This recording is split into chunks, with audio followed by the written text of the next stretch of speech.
ఇవాళ మన తోటి బడుగు బలహీనుల ఆశాజ్యోతి భువనగిరి ఎంపీ కంటెస్టెడ్ క్యామ మల్లేష్ గారు ఉన్నారు. మీ నాయకుడు కేసీఆర్, గొప్ప మహానుభావు కేటీఆర్, యూత్ రేవంత్ రెడ్డి, ముఖ్యమంత్రి పదవి గౌరవాన్ని మంటగలుగుతాం. మందకృష్ణ మాదిగ, ఆయన అభినవ అంబేద్కర్, గుండా సురేఖ్, తల తోకలేని రాజకీయ నాయకుడు. క్యామ మల్లేష్. ఏ మనిషి రైట్ కోసమైనా ఆ మనిషి రైట్ ఉండాలని కొట్లాడు. కేటీఆర్ ఎప్పుడు అరెస్ట్ అవుతుండు? కేటీఆర్ గారు తప్పు చేసి ఒక దోషిగా నిరూపణ అయితే ఉరిదీయండి మీరు. नाम छोटा है लेकिन साउंड बहुत बड़ा. 1 year పరిపాలన రేవంత్ రెడ్డిది ఎట్లా ఉంది అని అంటే ఏం చెప్తారు మీరు? 1 year పరిపాలనలో బడుగు బలహీన వర్గాలను తొక్కి నాశనం చేసి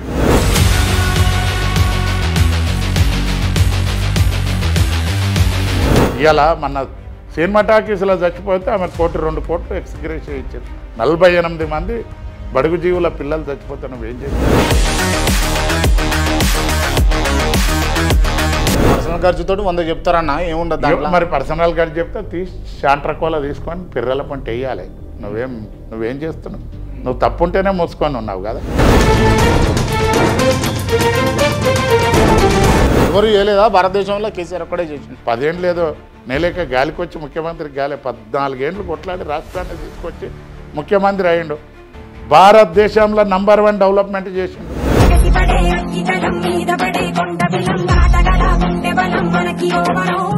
అంటే ఆయన చేసేది బీసీ వాదం కాదంటారా? ఇవాళ బీసీ నాయకులమని చెప్పి ఆర్ కృష్ణయ్య కానీ తీన్మార్ మల్లన్న కానీ ఎసొంటి కొడుకు లాంటి వీళ్ళు చెల్రా బలరాన్ని కొట్టి కొమ్ములకు బేరం పెడతారు. బీసీల మీటింగ్ పెట్టి బీసీలకు మేమని నువ్వు ఎమ్మెల్యే అయితే నీకు పెద్ద కారు వస్తుంది, పెద్ద విల్లా వస్తుంది, నీ కుటుంబం బాగుపడుతుంది. నీ జాతి గురించి ఆలోచన చెయ్యవా? అవును. ఒక్కొక్కసారి ఏడుపు వస్తుంది క్రాంతి. క్యామ మల్లేష్ ఇన్నేళ్ళ రాజకీయ చరిత్రలో, అంటే నేను మొదట చెప్పినట్టుగా ఓ బీసీ నాయకుడు, బడుగు బలహీన నాయకుడు అని చెప్పినా కదా, ఒక్కసారి కూడా చట్టసభలో కూర్చోలేకపోవడానికి కారణం, ఓ చట్టసభలో అడుగు పెట్టలేకపోవడానికి కారణం బీసీఐ ఉండడమేనా? బీసీ అని కాదు, దుర్మార్గులు మల్రెడ్డి రంగారెడ్డి, జానారెడ్డి, కోమటిరెడ్డి రాజగోపాల్ రెడ్డి వీళ్ళు కుట్రలు చేసి నా మీద ఇలా ఎస్సీలల్లా మందకృష్ణ మాదిగ కాదు. ఏ ప్రభుత్వాలు, రాష్ట్ర కేంద్ర ప్రభుత్వాలు ఆయన అడిగితే రాజ్యసభ ఇస్తారు, ఆయన అడిగితే కేంద్ర మంత్రి ఇస్తారు. ఏ దానికి కూడా లొంగాలి. ఇప్పటికి కూడా అదే జెండా, అదే ఎజెండా, మెడల నల్ల కాటువ ఆయన పట్టిన దాని కొరకే పట్టుకొని గిట పిడుగులు దాసినోడే మందకృష్ణ మాదిగా, జాతి బారన్నంత మోసినోడే. మీ అదృష్టం బాగాలేక, లేకపోతే కేటీఆర్ గారు అదృష్టం బాగాలేక కేటీఆర్ గారు అరెస్ట్ అయ్యిరు అని అనుకుందాం. అరెస్ట్ అయితే పార్టీ నష్టపోతుందా, నష్టపోదా? నిర్దోషిగా ఆయనకి ఏం సంబంధం లేకుండా కడిగిన ముత్యంలాగా, ఒక సింహంలాగా న్యాయస్థానం మీద మాకు గౌరవం ఉంది. ఆయన నిర్దోషిలాగా బయటకు.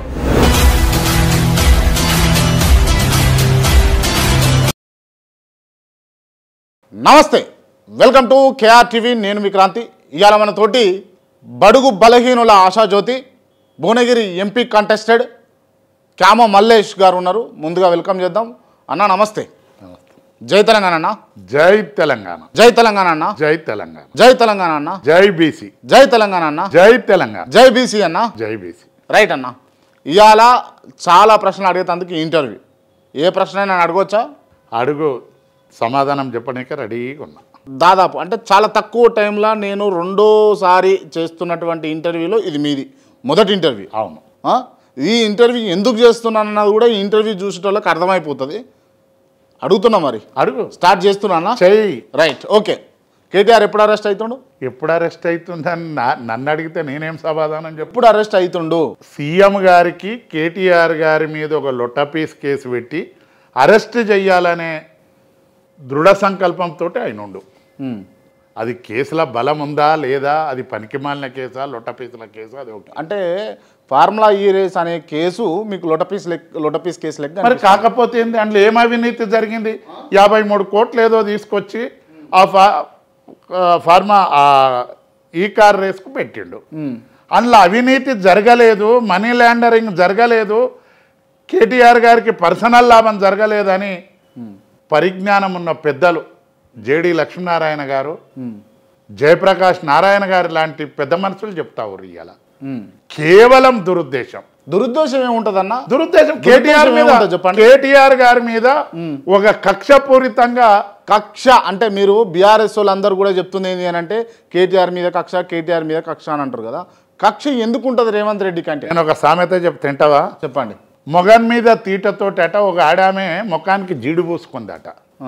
కేటీఆర్ గారి మీద కక్షతోటి కేటీఆర్ గారిని అరెస్ట్ చేస్తే నీది ఖరాబ్ అయ్యేది నీ వ్యాలివే, దిగజారిపోయేదే నీ గౌరవమే. దిగజారుతుందా ఇప్పుడు రేవంత్ రెడ్డి గౌరవం? నువ్వు జనాలలో ఏమనుకుంటున్నారో రేవంత్ రెడ్డి గారిని అడగండి. ఇవాళ ఆయన వేగులనో ఇంటెలిజెన్స్నో పెట్టి ప్రజలలో ఎంక్వైరీ చేసుకోమనండి, తెలుస్తుంది ఏం కేసే అది. ఈ 53 కోట్ల రూపాయలది వాళ్ళ కంపెనీకి ఇచ్చిర్రు, అందులో లాభం ఏమైంది? నిబంధనలా అంటే కేటీఆర్ గారు సంతకం పెట్టి చెక్ మీద సంతకం పెట్టి కేటీఆర్ గారు ఇయ్యలే. కేటీఆర్ గారి బొమ్మర్దికో తమ్మినికో ఎవరికో బంధువులకో ఎవరికో ఆయన అనుచరులకో ఇయ్యలేదు.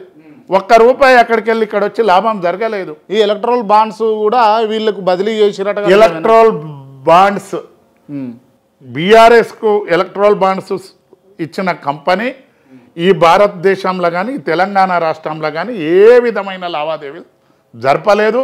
బీఆర్ఎస్ గవర్నమెంట్లో తనకి లాభం జరగలేదు. అన్ని రాజకీయ పార్టీలకు డబ్బులు ఉన్న వాళ్ళు చందాలు ఇస్తారు. కాంగ్రెస్ పార్టీకి కూడా 1300 కోట్లు ఎంత. కేటీఆర్ అరెస్ట్ అవుతుండా అవుతలేడా మీరు చెప్పండి, మీకు తెలిసి? వాళ్ళ చేతుల అధికారం ఉంది, అరెస్ట్ చెయ్యాలనే దుర్బుద్ధితోటి అల్లుర్రు. అరెస్ట్ అయితే నికార్సుగా మంచి మల్లెపువ్వులాగా బయటకు వస్తాడు. తను మల్లెపువ్వులా బయటకు వస్తాడు.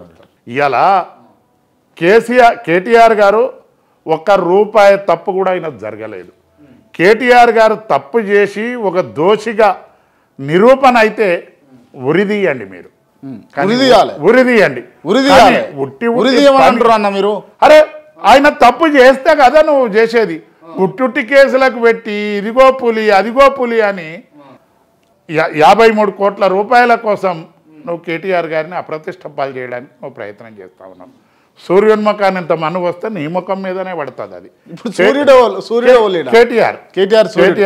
కేటీఆర్ సూర్యునితో పోలుస్తున్నావు.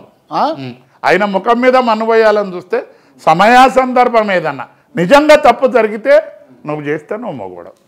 నువ్వేందా ఉత్తగానే పట్టుకొని గవర్నమెంట్ వచ్చి 14 నెలలు అవుతుంది, 14 నెలల సంది టెలిస్కోప్ పెట్టి దేవులాడి ఎట్లా అరెస్ట్ చేయాలనే ఆలోచన. అంత మంచి బుద్ధి ఉంటే నువ్వు సుప్రీంకోర్టులో కేవిటి పిటిషన్ వేయడం ఏంది? ఎవరన్నా బాధితుడు కోర్టును ఆశ్రయిస్తాడు.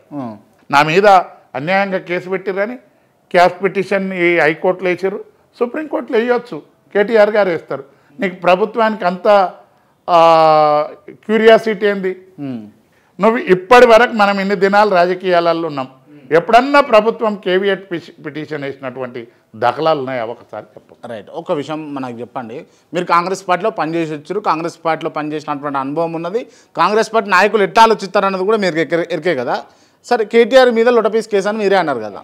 సరే, కేటీఆర్ పైన కేసు పెట్టి అరెస్ట్ చేసి జైల్లో పెట్టాల్సినంత కక్ష ఎందుకు ఉంది, ఏమిటికి ఉంది అని అడిగితే ఏం చెప్తారు?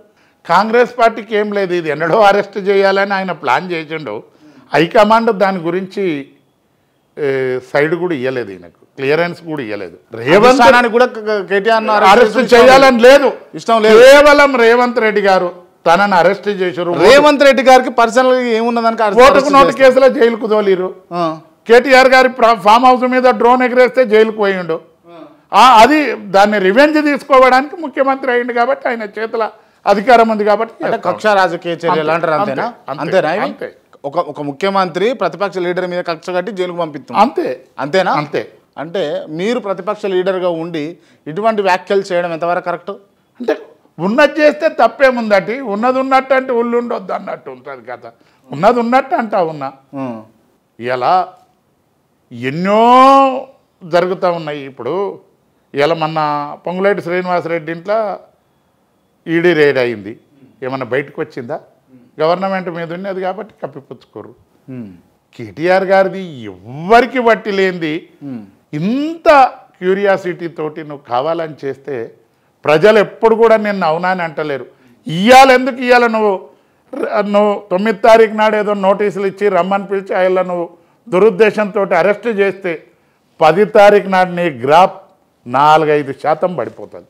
ఏడికే నీ గ్రాఫ్ పడిపోయింది. 23 మంది ఎమ్మెల్యేల మీద వ్యతిరేకత ఉంది. అందులో మొట్టమొదటిది ముఖ్యమంత్రిగా నీ మీదనే ఫస్ట్ వ్యతిరేకత ఉంది. ఎందుకు మీరు సర్వే చేయించారా? కొనుగోలు సర్వే మేము ఇక్కడ మాతానే ఏముందని మేము సర్వే చేపిస్తాం. నువ్వు చేసుకున్న సర్వేలనే నీకు ఉంది. రేవంత్ రెడ్డి సర్వే చేసుకున్నాడు.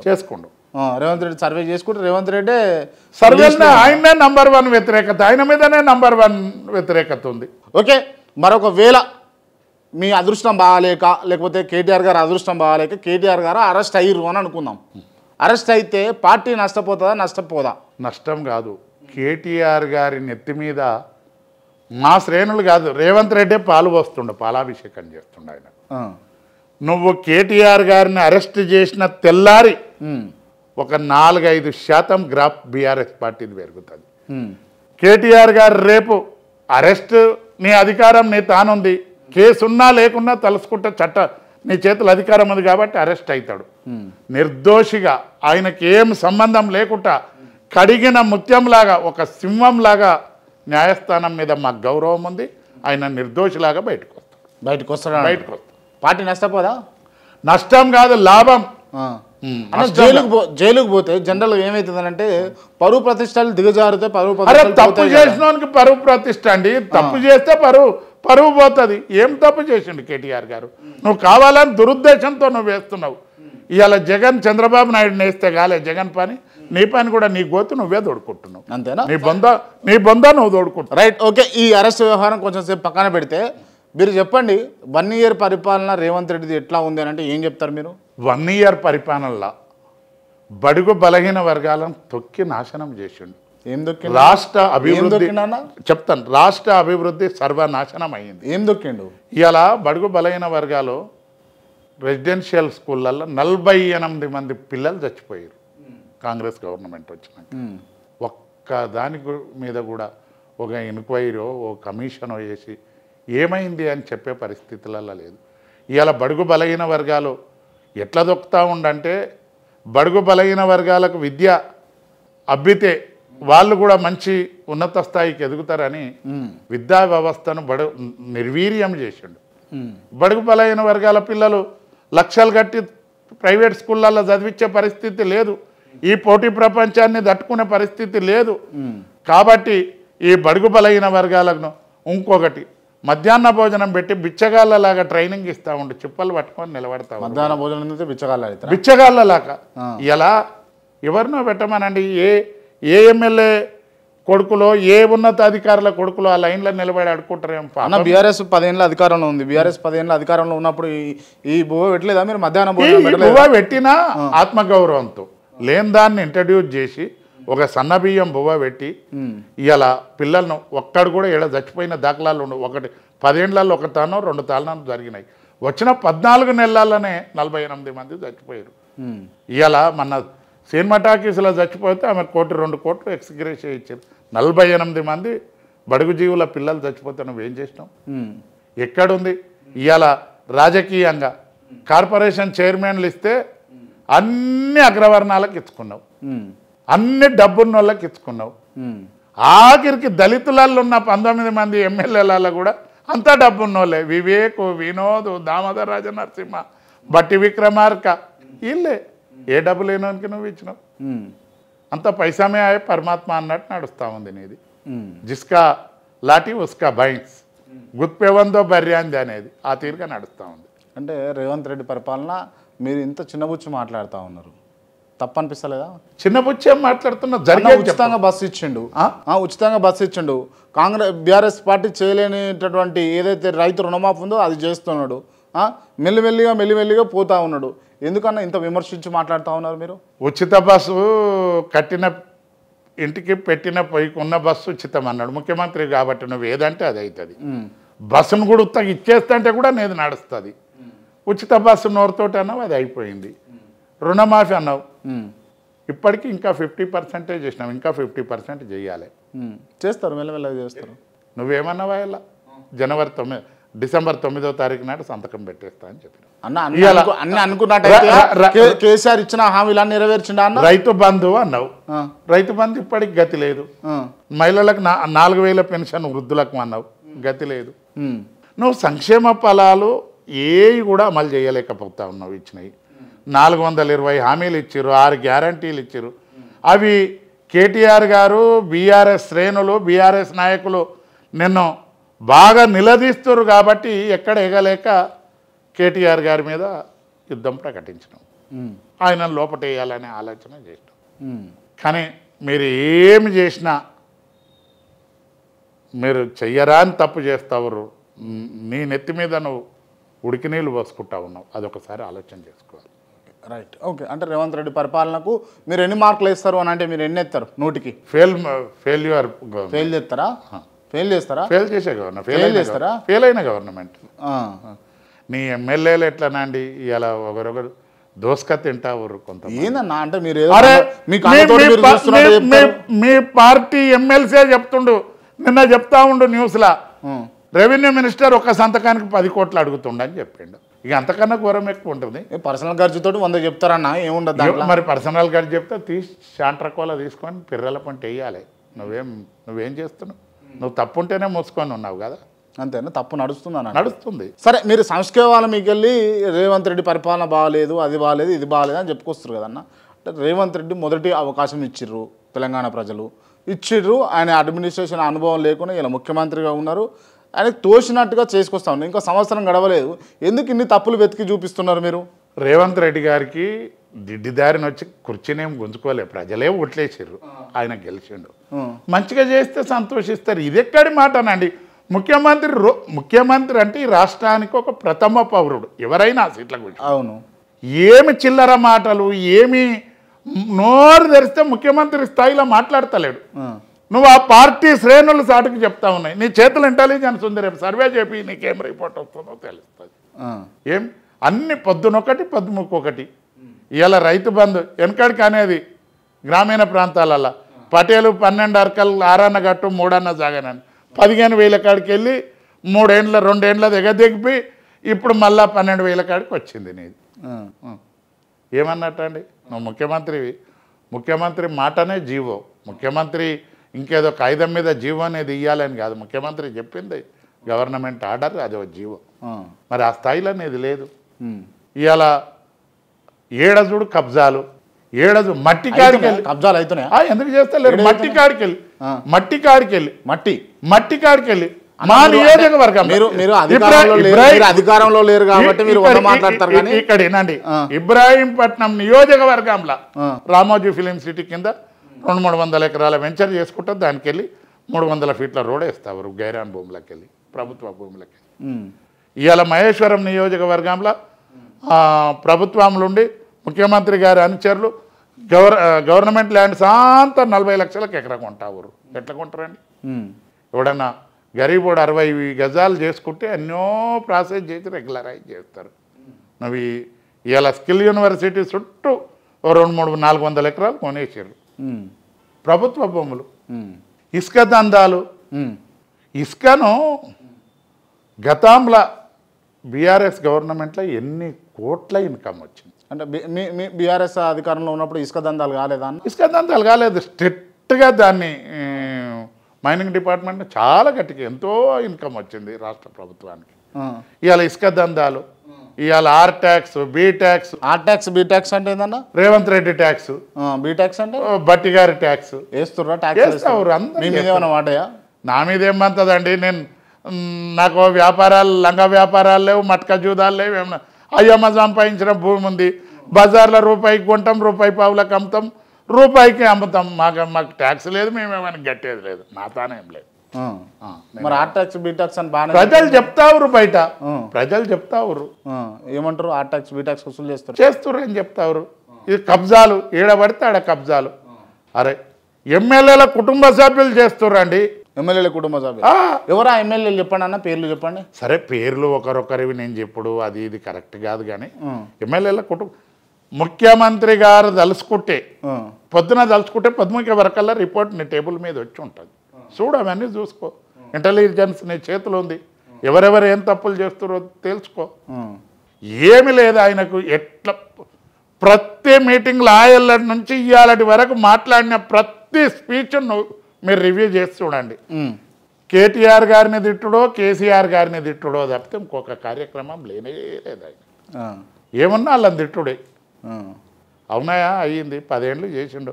10 ఏళ్ళు ఏదో నేలేక గాలికొచ్చి ముఖ్యమంత్రికి గాలి 14 ఏళ్ళు కొట్లాడి రాష్ట్రాన్ని తీసుకొచ్చి ముఖ్యమంత్రి అయ్యిండు. భారతదేశంలో నంబర్ 1 డెవలప్మెంట్ చేసిండు. సంక్షేమం చేసిండు. ఎవరు ల్యాండ్ ఆర్డర్ చేసిండు. ఎవరు చేయలేదా? ఎవరు చేయలేదా? భారతదేశంలో కేసీఆర్ ఒక్కడే చేసిండు అంటున్నా. ఎవడండి? కేసీఆర్ ఒక్కడే. ఇవాళ భారతదేశంలో నంబర్ 1 రాష్ట్రం. ఇవాళ క్రాంతి భారతదేశంలో ఇన్ని రాష్ట్రాలలో దాదాపు ఒక 40% గ్రామాలకు రోడ్లు లేవు, మంచినీళ్ళు లేవు, అన్నమో రామచంద్రుడు. కానీ తెలంగాణ రాష్ట్రాన్ని సుభిక్షంగా ఇవాళ భారతదేశంలోనే అత్యధికంగా వరి ధాన్యాన్ని పండించినటువంటి రాష్ట్రంగా అన్నపూర్ణలాగా తీర్చిదిద్దిండు. నువ్వేం చేసినావు? ఒక విజన్ ఉన్న నాయకుడు ఆయన. నువ్వు వచ్చి నీకు అవకాశం వచ్చింది, మంచిగా చేయాలి. ఉన్న వ్యవస్థను నడిపితే నీకు మంచి పేరు వస్తుండే. అంత నేను సామెత చెప్తేనే మొగం తీట మీద ముఖానికి జీడి పోసుకున్నట్టు కేసీఆర్ గారి మీద కేటీఆర్ గారి మీద తీటతోటి నువ్వు అన్ని వ్యవస్థనంతా నాశనం చేస్తూ ఉన్నావు. చెడ్డ పేరు వచ్చేది నీకే సుమా, అల్లకి కాదు. చెడ్డ పేరు వస్తా అంటారు. రైట్ అన్న. ఓకే, ఇప్పుడు అంటే ప్రభుత్వం సంబంధించి రేవంత్ రెడ్డి గారి గురించి ఇన్ని విషయాలు చెప్తా ఉన్నారు కదా. సరే, ఈ రేవంత్ రెడ్డి గారు మీలాంటి బీసీ బడుగు బలహీన నాయకుల కోసం కులగణన, అలా రాహుల్ గాంధీ కూడా చేపట్టినటువంటి కులగణనని ఇలా తీసుకొచ్చి తెలంగాణలో ఇంప్లిమెంటేషన్ చేసిండు. కులగణన సర్వే జరిగింది, ఇంటింటి సర్వే జరిగింది. ఇది పనికొచ్చే అంశం కాదంటారా? కులగణన జరిగినా ఏది జరిగినా వెనకడికో సామెత చెప్పేది, పెట్టిపోయాను కూడా పెయ్యల్లా పట్టి చూసిండు అన్నట్టు. కులగణన చెయ్యంగానే ఏం లాభం? ఎంత తెలంగాణ రాష్ట్రంలో బడుగు బలహీన వర్గాలు ఎంత శాతం? 52-53% బీసీలు. బడుగు జీవులు అందరు కలిస్తే 80-85% ఉంటారు. అవును. ఇవాళ నీ క్యాబినెట్లో బీసీలు ఎంతమంది? ఇద్దరు ఉన్నారుగా. ఉన్నారుగా. ఇద్దరు ఉన్నారుగా. ఇద్దరే కావాలి. ఇద్దరు ఉన్నారుగా అన్న. ఇద్దరే కావాలి. ఇంకెంతమందిని ఇచ్చేది ఉండే? మరి ఏంది? ఇంకెంతమందికి ఇచ్చేది ఉండే అంటూ? ఉన్న 12 మందిలో 6 ఉండాలి. సరే, ఆ క్యాబినెట్ జోలి వద్దు. ఆ క్యాబినెట్లో అయిన వాళ్ళు కూడా ఎసంటి వాళ్ళు, సుఖమైన వాళ్ళు వాళ్ళు ఎవరు. ఇంకో బీసీకి ఆడికెళ్ళి ఒక డ్రాప్ కూడా బయటికి జారదు. ఇల్లాకలికే సరిపోతుంది. వాళ్ళు ఎవరికి ఏం చేసే వాళ్ళు గారు. కానీ నేను అనేది ఏంటంటే ఇలా బీసీలకు 52-53% ఉన్న జనాభాకు ఇలా ప్రభుత్వ స్కూళ్ళల్లో బీసీలు ఎస్సీలే చదువుతారు. ఆర్థికంగా మంచిగున్న వాళ్ళు చదువుతలేరు. ఆర్థికంగా అనగారిన వాళ్ళే చదువుతారు. అందులో రెడ్లు కూడరు, బ్రాహ్మణులు కూడరు, కోమటోళ్ళు కూడరు. వాళ్ళు ఇంకా చదువుకు దూరం అయిపోతారు. చదువు లేనప్పుడు పరిజ్ఞానం రాదు. వాళ్ళు రేపు ఈ పోటీ పరీక్షలలో మంచి కొలువులు కూడా కొట్టలేరు, ఏది చేయలేరు. ఆ వ్యవస్థను నిర్వీర్యం చేస్తూ ఉన్నావు. అడిగే నాదుడు ఎవరు లేడు. ఆ ఎమ్మెల్యేలకు, ఆ మంత్రులకు నోరు మెత్తటోళ్ళు. ఆయనకి లేక అవకాశం వచ్చింది ఏమన్నా అంటే నా మంత్రి పదవి పోతుందేమో అని బిచ్చగాళ్ళలాగా అడుకుంటావు. అసొంటి వాళ్ళని దగ్గర పెట్టుకొని నువ్వు ఈ విధంగా చేస్తూ ఉన్నావు. ఏబీసీ నిన్ను అడుగుతుండు. తీన్మార్ మళ్ళీ ఏదైనా బెదిరియంగానే ఏదో మేనేజ్ చేస్తావు. మరి ఒకసారి 6 నెలలు, ఈ 14 నెలల్లో తీన్మార్ మళ్ళీ 3 రంగులు మార్చే, నిన్ను తిట్టే, కోమటిరెడ్డిని తిట్టే, గౌరవ మా మంత్రి గారని మళ్ళీ అంటుండు, గౌరవ ముఖ్యమంత్రి గారని మళ్ళీ అంటుండు. అసొంటి వాళ్ళు కొంతమంది ఉర్రు. బీసీయే కదా, బీసీ నాయకుడు, బీసీలను పైకి తీసుకొచ్చడానికి పనులు చేస్తున్నట్టు. ఏం పనులు తామే? ఏం బీసీలలో ఏం పనులు చేసి అదో ఆడోటి ఇటోటి మీటింగ్లు పెడుతుండగా. ఏం మీటింగ్లు పెట్టంగానే జనాలు ఎమోషనల్ అయ్యే గ్యాంగ్ కొంతమంది ఉంటారు. ఇద్దరిని రెడ్లను తిట్టంగానే రెడ్లను కాదు తిట్టుడు. మనం బాగుపడేది ఎట్లా అనేది సూచన చేయాలి గవర్నమెంట్ని అడగాలి. నువ్వేం లేదు ఎమ్మెల్యేలు కావాలి, ఎంపీలు కావాలంటే ఏం రోడ్డు మీద ఉన్నని తీసుకొచ్చి ఎమ్మెల్యేని చేస్తే అవుతాడా? ఎంపీ అవుతాడా? సమూలంగా ఈ వ్యవస్థ ఏడ నాశనమైంది, ఏడ చెడ్డది ఆడికెళ్ళి తీసుకురావాలి. కానీ ప్రభుత్వమే చేయగలుగుతుంది. వీళ్ళేంది అలా కోటా కింద అడిగి అలా పబ్బం గడుపుకుంటా ఉంటారు. అంటే ఆయన చేసేది బీసీ వాదం కాదంటారా? ఇవాళ బీసీ నాయకులమని చెప్పి ఆర్ కృష్ణయ్య కానీ, తీన్మార్ మల్లన్న కానీ ఇంకా కొందరు కానీ ఎసొంటి కొడుకు లాంటి వీళ్ళు చెల్రా బలరాన్ని కొట్టి కొమ్ములకు బేరం పెడతారు. బీసీల మీటింగ్ పెట్టి బీసీలకు మేమని హక్కుదారులమని అమ్మేస్తారు ఈ బీసీలను. నిజంగానా? నిజంగానే. ఇంకేముంది వాళ్ళకు? మరి ఎంత చెప్పినా కూడా అవేర్నెస్ అవుతలేరుగా బీసీలో. ఆ మైనస్ ఉంది, నేను కూడా ఒప్పుకుంటా. మరి ఎందుకో ఏ పాపమో ఏ భావదారిద్రమో బీసీగా నేను కూడా బాధపడతా ఉన్నా. వచ్చినోనికి నా ఇంటికి రోజు 100 మంది వస్తే 50 మందికి చెప్తాం మనం ఇట్లా డాక్టర్ బాబాసాహెబ్ అంబేద్కర్ ప్రధానమంత్రి గారికి అంతే హక్కు, ఒక పరిశుద్ధ్య కార్మికురాలకు అంతే హక్కు ఇచ్చిండ్రా, మనం యూజ్ చేసుకోవాలని. వస్తలేదు. ఇవాళ ఎవడన్నా బుద్ధిమంతుడు బీసీ నాయకుడు బడుగు బలహీన వర్గాల నాయకుడు ఉంటే ఏ అగ్రవర్ణాలనో తిట్టుడు కాదు, బీసీలను అవేర్నెస్ బీసీలు ఏం చేయాలన్నది చెప్పాలి. ఇవాళ అగ్రవర్ణాలే అంటే అగ్రవర్ణాలలో కూడా గరీబులు ఉన్నారు. ఇవాళ ఎగ్జాంపుల్ నల్గొండ జిల్లా 4 కుటుంబాలు వాళ్ళ వృత్తే రాజకీయం, వాళ్ళకి వ్యాపారం గీపారం ఏముండదు. వ్యాపారం చేస్తే లాభ నష్టాలు ఉంటాయి కానీ నష్టం లేని వ్యాపారం వాళ్ళది రాజకీయం. కోమటిరెడ్డి కుటుంబం, ఉత్తమ్ రెడ్డి కుటుంబం, జానారెడ్డి కుటుంబం, సుఖేందర్ రెడ్డి కుటుంబం. నా పార్లమెంటు పరిధిలో చెప్తా ఉన్నా. 4 కుటుంబాలే ఉన్నాయి. రెడ్లల్లో 40,000 మంది ఉంటారు నల్గొండల. వాళ్ళందరికీ ఎంపువ కూర పంపుతురా? సాటి తమ్మనికి పంపట గరీబోడు ఉంటే. అంటే రేవంత్ రెడ్డి ఒక కోటర్ని ఏర్పాటు చేసుకొని ఇవాళ ఎగ్జాంపుల్ సుఖేందర్ రెడ్డి గారు టీడీపీలో ఆయన రాజకీయ ప్రస్థానం. నేను మార్కెట్ చైర్మన్ ఉన్నప్పుడు ఆయన dairy development board mother dairy chairman. 2 సార్లు ఎంపీ అయిపోయి టీడీపీకి వెళ్ళి కాంగ్రెస్లకు వచ్చే, కాంగ్రెస్లకు వెళ్ళి బీఆర్ఎస్లకు వచ్చే, బీఆర్ఎస్లకు వెళ్ళి మళ్ళీ కాంగ్రెస్లకు పోయి. వీళ్ళు పరాన్న జీవులు ఏడ పచ్చగుంటే ఆడ పోయి ఆళ్తారు. వీళ్ళు పార్టీని బాగా చేస్తే అందుకోరు, వీళ్ళు బాగుపడితే అందుకోరు. క్యామ మల్లేష్ ఇన్నేళ్ళ రాజకీయ చరిత్రలో, అంటే నేను మొదట చెప్పినట్టుగా ఓ బీసీ నాయకుడు, బడుగు బలహీన నాయకుడు అని చెప్పినా కదా, ఒక్కసారి కూడా చట్టసభలో కూర్చోలేకపోవడానికి కారణం, ఓ చట్టసభలో అడుగు పెట్టలేకపోవడానికి కారణం బీసీఐ ఉండడమేనా? బీసీ అని కాదు, ఇవాళ రాజకీయాలు ఎట్లా నడుస్తూ ఉన్నాయంటే సినిమా యాక్టర్ కొడుకు సినిమా యాక్టర్ అవుతుండు, అని ముఖం బాగా లేకున్నా ముక్కు బాగా లేకున్నా. రాజకీయ నాయకుని కొడుకులు రాజకీయ నాయకులు అడుగుతారు. నా నాయన రాజకీయ నాయకుడు కాదు, గొర్రెల కాపరి. మంచి భూస్వామ్య కుటుంబమే మాది, గొర్రెలు కాసేది. 2014లో నా కష్టార్జితమో నా శ్రమ కాంగ్రెస్ పార్టీల పెద్దలు విజయభాస్కర్ రెడ్డి గారు, జైపాల్ రెడ్డి గారు, అనంతరెడ్డి గారు, వాళ్ళ తన సర్వే సత్యనారాయణ గారు నేర్చుకొని 2014లో 2012లో డీసీసీ ప్రెసిడెంట్ అయి 14లో టికెట్ తెచ్చుకున్నా. దుర్మార్గులు మల్రెడ్డి రంగారెడ్డి, జానారెడ్డి, కోమటిరెడ్డి రాజగోపాల్ రెడ్డి వీళ్ళు కుట్రలు చేసి నా మీద ఇండిపెండెంట్గా వేసి ఓడగొట్టారు. అలా ఆ కొడుకులు ఇండిపెండెంట్గా వేయకపోతే నేను ఎమ్మెల్యే. మళ్ళా మొన్న నాకు కేసీఆర్ గారు 18లో వచ్చినాక ఎమ్మెల్యే అవకాశం ఇస్తే నేను గెలిచేటోడిని, ఎంపీగా చేయమని అన్నాడు. నాయకుడు చెప్పిండు కాబట్టి నేను చేసిన. అలా పార్టీ పరిస్థితి బాగలేదు. అంటే ఓడిపోతామని తెలుసా అని మీకు? ఓడిపోతామని తెలియదు. రిజల్ట్ నాడు చూస్తే రాష్ట్రంలో 17కి 17 అదే పరిస్థితి ఉండేది కాబట్టి నేను అలా పెద్ద బాధపడాల్సిన అవసరం లేదు. అదిగాక బడుగు బలైన వర్గాలలో చైతన్యం లేదు. ఎవరున్నా ఏ పార్టీ గాలున్నా ఏది లేకున్నా అయ్యో మా బీసీ క్యాండిడేట్ ఒక సమర్థుడు, మంచి మనిషి, బీసీవాదం గురించి మాట్లాడే వ్యక్తి అని బీసీలు అందరూ వేసినా నేను గెలిచేటోడిని. ఈ బీసీలే ఇప్పుడు బీసీలకు చైతన్యం ఎప్పుడు వస్తుందన్న? బీసీలకు ఒక బీసీని ఎప్పుడు గెలిపించుకుంటాడు అని అడిగితే బీసీలకు చైతన్యం రావాలి. ఎట్లా రావాలి అంటే బీసీ నాయకులు ఈ బీసీ వాదం పేరు చెప్పుకొని అమ్ముకునే నాయకులు పక్కకు జరిగి మంచి విద్యావంతులు, పోరాట పటిమ ఉన్న నాయకులు బయటకు వచ్చి ఎవరినో ఏ కులాన్నో ఏ అగ్రవర్ణాన్నో నిందించడం కాదు, మన హక్కును మనం ఎట్లా వినియోగించుకోవాలి, మనకు సామాజిక స్పృహ ఎట్లా రావాలి అనే ఆలోచన చేసినాడు. బీసీలలో చైతన్యం వచ్చినాడు, బీసీలకు రాజ్యాధికారం దక్కుతుంది. మడము బంగారం కన్నా మాసమెత్త అధికారం గొప్పదనే విషయాన్ని బడుగు జీవులందరూ కూడా మైండ్కి ఎక్కించుకున్నాడే బీసీలకు రాజ్యాధికారం వస్తుంది.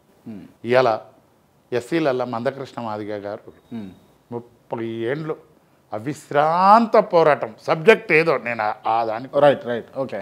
ఎవ్వరు ఏ ప్రభుత్వాలు, రాష్ట్ర కేంద్ర ప్రభుత్వాలు ఆయన అడిగితే రాజ్యసభ ఇస్తారు, ఆయన అడిగితే కేంద్ర మంత్రి ఇస్తారు, ఏ దానికి కూడా లొంగాలి. ఒక మరో కాన్షీరామ్ లాగా అభినవ్ అంబేద్కర్ లాగా ఆయన కొట్లాడిండు. ఇవాళ ఇప్పటికి కూడా అదే జెండా అదే ఎజెండా, మెడల నల్ల కాండువ ఆయన పట్టిన దాని కొరకే పట్టుకొని తిరుగుతూ ఉన్నాం. మా బీసీలల్లా ఏం లేనాడు ఎమ్మెల్సీ కావాలి, ఎమ్మెల్సీ కాగానే మంత్రి కావాలి, ఏం లేనాడు ఎమ్మెల్యే కావాలి, ఎమ్మెల్యే కాగానే రాజ్యసభ కావాలి, రాజ్యసభ కాగానే ఈ పార్టీ ఆ పార్టీ, వీళ్ళంతా కులం పేరు చెప్పుకొని బతక నేర్స్తారు. చెట్టు పేరు చెప్పి కాయలు అమ్మినాడు. వ్యవస్థ మారాలి అని అంటే నిజంగా బీసీలు రాజ్యాధికారంలోకి రావాలి, బీసీలు చైతన్యం కావాలంటే ఏం చేయాలి? ఓ బీసీ లీడర్గా చెప్పరు మీరు. తప్పకుండా నేను కూడా బయటికి వెళ్తాను బీసీలని చైతన్యం. వస్తారా మీరు బయటికి? తప్పకుండా బరాబర్ వస్తారా? బీసీలే కాదు, ఒక బడుగు జీవులందరూ కూడా బాగుపడడానికి. ఏ సామాజిక వర్గం అయినా, ఏ సామాజిక వర్గం, ఎకనామికలీ బ్యాక్వర్డ్ గరీబుల పక్షాన తప్పకుండా నేను కూడా పోరాడతాను. నేను కూడా ముందుండి నాయకత్వం చేస్తాను. విత్ ఇన్ ద బీఆర్ఎస్ పార్టీలోనే ఉండి పార్టీ లైన్లోనే నేను పనిచేస్తాను. ఒప్పుకుంటుందా అట్లా? పార్టీ ఒప్పుకుంటుందా? గొప్ప మా పార్టీ ఆల్రెడీ చేస్తావు, బీసీ మీటింగులు చేస్తావు. ఎందుకు నేనే అడుగుదాం అనుకున్నా, ఎందుకు క్యామ మల్లేష్ ఎందుకు బీసీలు అందరూ కలిసి మీటింగ్లు పెడతా ఉన్నా, మీటింగ్కి ఎందుకు పోతలేడు అని నేనే అడుగుదాం అనుకున్నా. ఎవరు బీసీలు? మీటింగ్లు పెట్టేటోళ్ళు అందరూ ఎవరు బీసీలు? పోతురు కదా, పోయేటోళ్ళు అంతా కదా బీసీల, అది అమ్ముకునే బీసీలు. వాళ్ళతానికి నేనెందుకు పోతా సార్? నేను ఒక బీఆర్ఎస్ పార్టీ కార్యకర్తను, మా పార్టీ లైన్లో పనిచేస్తాం. మా దాంట్లో కూడా బీసీ లీడర్లు చాలామంది సమర్థులు విత్ ఇన్ ద పార్టీలు ఉన్నాం కాబట్టి పార్టీ లైన్లో పనిచేస్తాం, ఖచ్చితంగా పనిచేస్తాం. దాని పనిచేస్తారన్న పనిచేస్తాం. రైట్. ఈ ఇంటర్వ్యూ ద్వారా అంటే బీసీలకు మీరు ఏం చెప్పదలుచుకున్నారు అని అడిగితే ఏం లేదు, సమాజంలో చైతన్యం కావాలి, మనకు భారత రాజ్యాంగం ఇచ్చిన ఓటు హక్కును వినియోగించుకోవాలి. పెట్టేటోడు మనోడైతే బంతిలో ఏడ కూర్చున్నా మొలగబొక్కేస్తాడన్నట్టు మనం రాజ్యాధికారం మన చేతులుంటే తప్పకుండా బడుగు బలహీన వర్గాలకు కావాల్సిన రాజకీయ వాటాలు కానీ సంక్షేమం కానీ అన్నీ జరుగుతాయి. అక్కడ పెట్టేటోడే మనోళ్ళు లేనప్పుడు ఇంకేడొస్తాయి? విద్యా వ్యవస్థ నాశనం అయిపోయింది. విద్యా వైద్యం రెండు బలహీన వర్గాలకు ఇస్తే చాలా ముందుకు పోతారు. ఒక్క 5 ఏళ్ళు ఇస్తే. జనరల్గా ఇప్పుడున్న వ్యవస్థలో చాలామంది కొట్లాడుతుంది, కొంత అవేర్నెస్ అయింది ఏంటంటే బీసీ వాదం వైపు. బీసీలు అందరూ ఏకం కావాలి, రాజ్యాధికారం దిక్కు అడుగులు వేయాలి. అసలు బీసీలలో జరుగుతున్న తప్పిదాలు ఏంది అని అంటే ఏం చెప్తారు మీరు? ఒక్కటి, బీసీలల్లా యువకులల్లో ఎందుకో మరి చెప్పేటోళ్ళు లేక చెడిపాయి అనేదా, మరి ఈ రాజకీయ పెట్టుబడిదారులు లేదన్నా బాగుపడితే మాకు ఇబ్బంది జరుగుతుందని వ్యవస్థను కొద్దిగా ఒక ట్రాక్ మార్చిపించారు. నిర్వీర్యం చేస్తావు రాజకీయ కుట్రతోటి. ఎట్లా ఏమైంది అని అంటే, ఊర్లల్లో గణేష్ పండుగలు వస్తే బడుగు బలైన వర్గాలే పెడతారు, ఆ పిల్లలే చందాల బుక్కులు పట్టుకొని తిరుగుతారు. దుర్గామాతలు వస్తే వాళ్ళే ఉంటారు, పలారం బండ్లు వస్తే వాళ్ళే ఉంటారు. ఆఖరికి బొడ్రాయి పండుగలు వస్తే కూడా బీసీలే చేస్తారు, బోనాల పండుగ వస్తే కూడా బీసీలు ఎస్సీలే చేస్తారు. ఇవాళ ఒక్కొక్క ఊర్లో బొడ్రాయి పండుగ చేస్తే ఒక సామాన్య కుటుంబీకుడు 2 లక్షలు కావాలి యాటలు కోసి దావతులు చేస్తే బంధువులను. ఆ 2 లక్షలు తీర్పడానికి 2 ఏండ్లు కూలీ చేస్తే కష్టపడితే కానీ అంటే ఎంత వెనక పోతురు. ఇవాళ చైతన్యమైనటువంటి కుటుంబాలు, చైతన్యమైనటువంటి కులాలు కాదు కుటుంబాలు బోనాలు చెయ్యరు. చైతన్యమైన చదువుకున్న పిల్లలు గణేష్ల కాడికి రారు, దుర్గామాతల కాడికి రారు, చందాలు అడిగారు, చందబుక్కు పట్టుకొని తిరిగారు. కాబట్టి ఇట్లా నేను వచ్చిన వాళ్ళకు నా ఇంటికి వస్తే రోజు ఒక 10 మందికి లెక్చర్ ఇచ్చి చెప్తా, అయినా బుద్ధి వస్తలేదు. ఏందో మరి ఆ భావదారిద్ర్యం ఎందుకు అట్లుందో ఏమో. అది చైతన్యమైనాడు. ఇవాళ ఇంకొకటి, నేను కూడా హిందువును, దేవుణ్ణి మొక్కుతా. ఆఖరికి అయ్యప్ప స్వామి పూజల కాడ కూడా భక్తి భక్తి అయ్యప్ప స్వామి పూజ చేసుకొని మటన్ కొట్టేటోడు కూడా మటన్ కొట్టి అమ్ముకోవచ్చు, చికెన్ కొట్టేటోడు చికెన్ కొట్టవచ్చు, తాళ్ళెక్కేటోడు తాళ్ళు ఎక్కవచ్చు. కొంతమంది పిల్లలు తల్లిదండ్రులు భార్యలు కూళ్ళకు పోతుంటే 40 దినాలు ఏడు దేవునిలాగా బయట తిరుగుతాడు. అంటే అనగారిన కుటుంబాలు ఏ రకంగా చితికిపోతున్నాయో ఒకసారి ఆలోచన చెయ్యి. ఇవి మరి దీనికి మార్గం ఏందా? ఒక మేధావులు కొంతమంది కూర్చుండబెట్టి డిస్కస్ చేస్తే దాని మీద సారాంశం ఏంది బయటకు వస్తుందో కానీ ఈ బీసీల దుకాణం పెట్టుకొని చెట్టు పేరు చెప్పుకొని కాయలు అమ్ముకునే కొడుకులు మొత్తం వాళ్ళ స్వార్థం కోసం అది చేస్తావు తప్పితే బీసీలను ఉద్ధరించడానికి కాదు. ఇక నాయకులు చూస్తే వాళ్ళు అట్లనే బిచ్చగాళ్ళ లేకుర్రు. అంటే నా మంత్రి పదవి విడబోతుందో, ముఖ్యమంత్రి గారిని అడిగితే నాకేమన్నా ఇయ్యడేమో. ఏమో ఈ రాజకీయాలలో ఎట్లయిందంటే నడుముల ప్రాణం లేని నాయకులు అయ్యారు. ముఖ్యమంత్రి తనకు పోయి మా బీసీలకి జైసారా అని అడిగే మొగోళ్ళు లేడు ఎవడు, ఏ గవర్నమెంట్లో అయినా. ఆయన నెలకో నాడు అవకాశం దొరుకుతుంది, కాగితం పట్టుకొని పోతారు, ఆయన సొంతానికి రాపించుకొని వస్తారు, అంతే. ఆ తీరిక తయారైంది. ఇవాళ నాకు కూడా 100-200 కోట్ల ఆస్తుంది. ఎంత అన్న? 100-200 100-150 కోట్ల ఆస్తుంది. నేను ఒమ్మితే నా ఆస్తి మొత్తం నా కొడుకే తింటాడు. ఒమ్మి డబ్బా కూడా తీయడాడు, కడిగాడు. కానీ ఈ భారతదేశంలో 144 కోట్ల మంది మలమూత్రాలు విసర్జిస్తే కేవలం మాలమాదిగలతోటి ఎత్తిపోపిస్తూ ఉంది ఈ సమాజం. మరి 70 ఏండ్లలో ఆ మహనీయుడు అంబేద్కర్ రాసిన రాజ్యాంగంతో మన రాష్ట్రంలోనే, తెలంగాణ రాష్ట్రంలోనే 19 మంది ఎమ్మెల్యేలు అయ్యి వీళ్ళు ఏం బీకిరయ్యా, మేము అది చేస్తున్నాం, మేము ఇది చేస్తున్నాం, మేము దళితుల కొరకు దళిత పక్షపాతి. ఏం పక్షపాతి? ఇవాళ మాలమాదిగోళ్ళు కాక ఏ కులమోడన్న ఒకడు ఈ సఫాయి కార్మికుడిగా ఒక్కసారి ఆలోచన చేయి. మరి అన్నిట్లల్లో రిజర్వేషన్ ఉంటుంది, ఇంట్లో ఎందుకు ఉండదు? మరి ఎందుకు అడిగారు మీరు? ఎమ్మెల్యేలు ఎందుకు అయ్యారు? ఏమిటికి అయ్యారు? ఏ గడ్డి కొయ్యనికి అయ్యారు? ఏ జాతిని ఉద్ధరియనికి అయ్యారు? మరి అంబేద్కర్ ఆ మహానుభావునికి 70 ఏళ్ల కింద ఆలోచన ఎందుకు రావచ్చు? అట్లా పైసొంత ఆలోచన సంవత్సరానికి పైసొంత పెరిగిన. ఇవాళ ఒక మనిషి తల్లి కడుపులోకి వెళ్ళి బయటికి వెళ్ళినాక, తల్లి గర్భం నుంచి బయట పుట్టినాక 70 ఏళ్ళు అయితే ఆడు ఒక ప్రయోజకుడై ముసలోడు అయిపోతాడు. ఇవాళకి చదువుకుంటాడు, primary education, high school education, college, ఉద్యోగం, సంసారం అన్నీ. 70 ఏళ్ళైన ఈ వ్యవస్థను మార్చడానికి మీకు సిగ్గు లేదా? ఈ నేను వచ్చిన పిల్లలకు కూడా చెప్తా, అయినా మరి వాళ్ళకి అవేర్నెస్ వస్తలేదు, వీళ్ళు చేస్తలేరు. ఎంత ఘోరం! మొత్తం 140 కోట్లు ఇవాళ అది ఒక ఈ జాతులను తొక్కే కుట్ర. ఇవాళ ఒక టెలిఫోన్లు ఇవాళ ఈడ కొడితే పైసలు అమెరికాలో పోయి పడతాయి వ్యవస్థ, అంత టెక్నాలజీ ఉంది. కడుపులో రోబోటిక్ సర్జరీ చేస్తావు, ఈడ సిస్టమ్ మీద వచ్చితే నీ కడుపులో ఆపరేషన్ అవుతుంది, మనిషి జీవితం.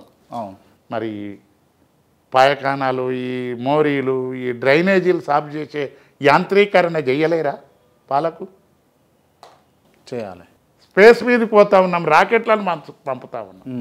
స్పేస్లో మనిషి పోయి విలియమ్స్ వాళ్ళు పోయి ఆడు ఉండడానికి ఏర్పాట్లు చేస్తూ ఉన్నాం. కావాలని ఈ అణగారిన వర్గాలతోటి ఈ మలమూత్రాలు ఎత్తిపోపిస్తావు. అది కక్షపూరి కావాలని చేస్తారు, కావాలని. మరి ఈ సిగ్గుండాలి మన బడుగు బలహీన వర్గాల ఎమ్మెల్యేలు కానీ, ఎంపీలు కానీ, ఐఏఎస్లు కానీ, ఐపీఎస్లు కానీ. ఎంత మార్పు తీసుకురావాలంటారు? మార్పు తీసుకురా, మీ బాధ్యత. ఆ మహానుభావునికి మీరు చదువుకున్న వాళ్ళు, మీరు పెద్దోళ్ళు, ఎవడండి ఆ ఉదార స్వభావం ఉన్న నాయకుడు ఎవడుండి చెప్పు? ఎవరుకోండి.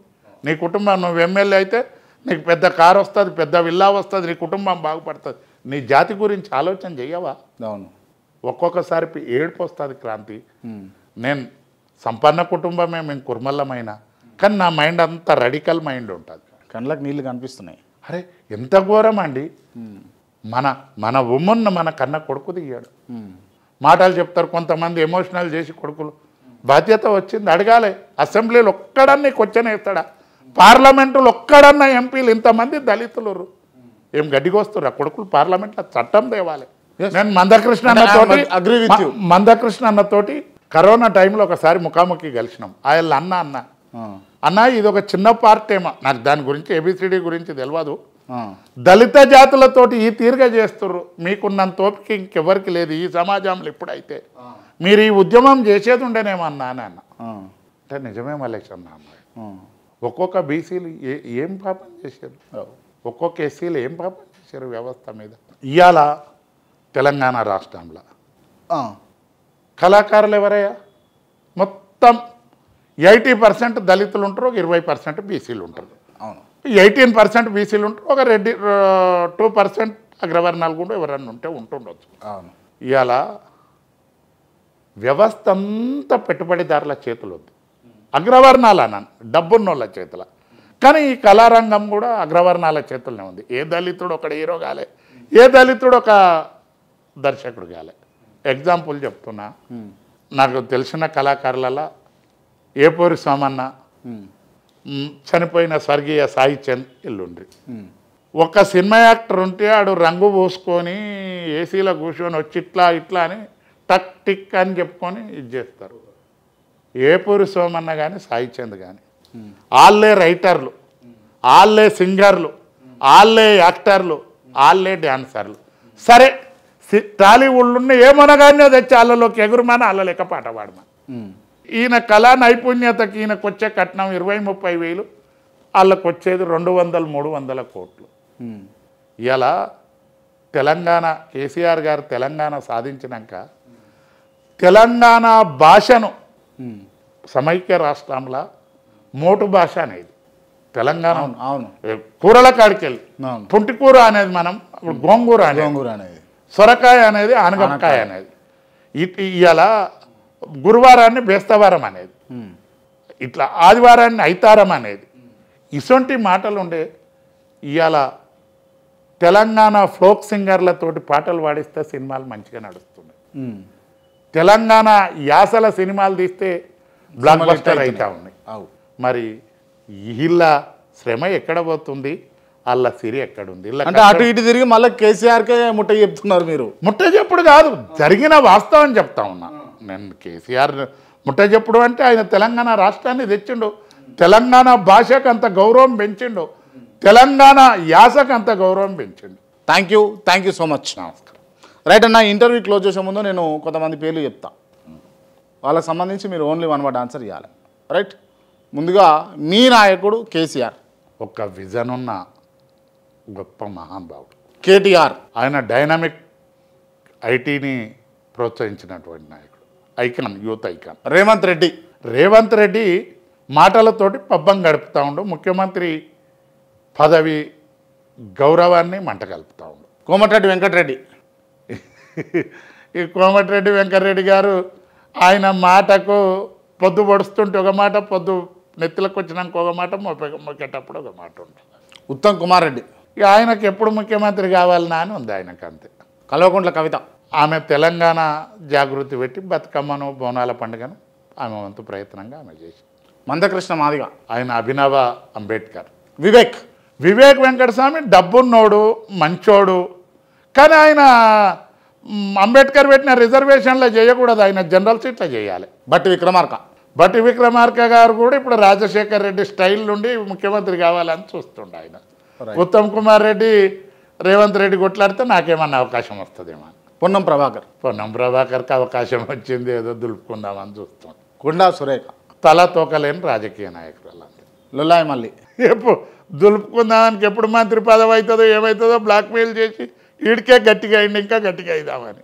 బుర్ర నరసింహ గౌడ్ గారికి విజన్ ఉంది, బీసీ అంటాడు, కానీ దానికి ఎట్లా చేయాలనేది తెలియదు ఆయనకు. ఆర్ కృష్ణయ్య ఏముంది, ఇక అన్ని పార్టీలు అయిపోయినాయి ఆయనకు, ఇంక అంతే, ఇంకా ఆయన చేసేది ఏం లేదు. జాజల శ్రీనివాస్. ఇక అదేంది బీసీలను బేరం పెడతారు. క్యామ మల్లేష్. నేను సమాజం కోసం, బడుగు బలహీన వర్గాల కోసం, ఏ మనిషి రైట్ కోసమైనా ఆ మనిషి రైట్ ఉండాలని కొట్లాడతాను. క్రాంతి. మంచి జర్నలిస్ట్కి ఇంకా ఎదగాలి, ఇంకా ఫైర్ కావాలని నా కోరిక. థ్యాంక్ యూ అన్న, థ్యాంక్ యూ సో మచ్.